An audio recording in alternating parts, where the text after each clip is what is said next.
Humans are one of the only species on Earth that routinely give birth in one of the worst possible positions for it. Think about the standard modern delivery room. A woman lies flat on her back, sweating under harsh lights, fighting her own anatomy. For most of human history, women gave birth with gravity. Then we put them on their backs and asked them to push uphill. We take this position for granted. It looks clean, it looks organized, it looks normal. But if you look at the whole timeline of human existence, this posture is a bizarre modern anomaly. For 99% of our history, women didn't give birth lying down. They squatted, knelt, stood, or leaned. So how did we end up upside down? It wasn't actually a medical breakthrough. It involves a massive evolutionary trap, an ancient human survival secret, and a famous historical legend about a French king who just wanted a better view. To understand how we got here, you have to look at a brutal trade-off built right into our skeletons. Millions of years ago, our ancestors stood up. Walking upright on two legs freed our hands and changed everything for us. But it forced our hips to shrink and narrow, and right as our hips were narrowing, our brains were getting massive. In fact, human babies are actually born earlier than they probably should be. If a human fetus stayed inside the womb for just a few weeks longer, their heads literally wouldn't fit through the pelvic bones anymore. Compared to almost any other mammal on Earth, our birth canal is a tight, twisting bottleneck.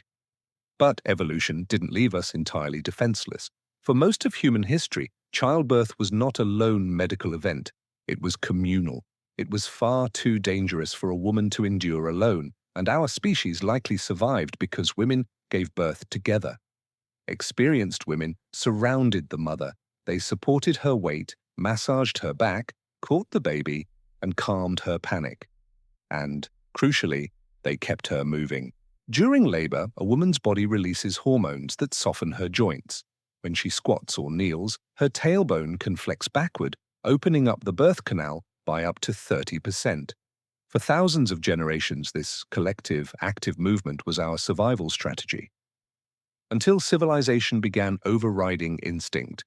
The shift away from upright birth began to take hold in Europe during the 1600s, and a famous historical legend points the finger at King Louis XIV of France. According to old accounts, the king had a notorious, obsessive fascination with watching the women of his court give birth, but traditional birthing stools or squatting postures blocked the view.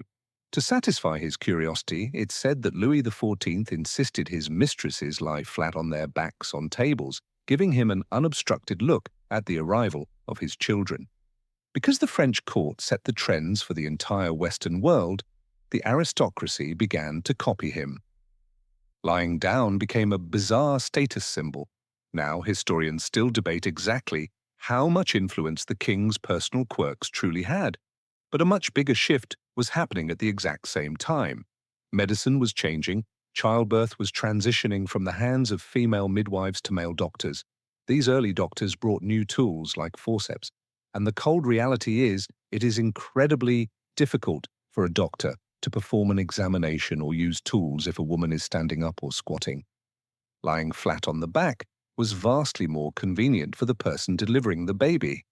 And slowly the comfort of the doctor replaced the mechanics of the mother. But what happens when you turn a biological process sideways? For a woman in labor, every contraction already feels overwhelming. Now imagine trying to push a baby upward while pinned flat under bright lights, unable to move the way your body instinctively wants to. When a woman lies flat on her back, the heavy uterus presses down on major blood vessels, which can reduce blood flow and oxygen delivery to the baby. Worse, by pinning her own tailbone against a mattress, she effectively locks her pelvis shut. Instead of gravity working with her, she has to force the baby over the curve of her own compressed bone structure. We took a dynamic, active process and turned women into passive patients immobilized on a table.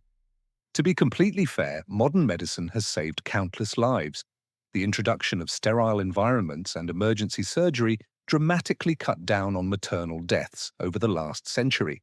Medicine is not the enemy here, but in our pursuit of safety and convenience, we accidentally reshaped birth itself. completely ignoring the way human bodies evolved to give birth. The good news is a quiet revolution is finally happening. Hospitals and birthing centers are increasingly moving away from the rigid habits of the last 3 centuries. Wireless monitors now allow mothers to walk around.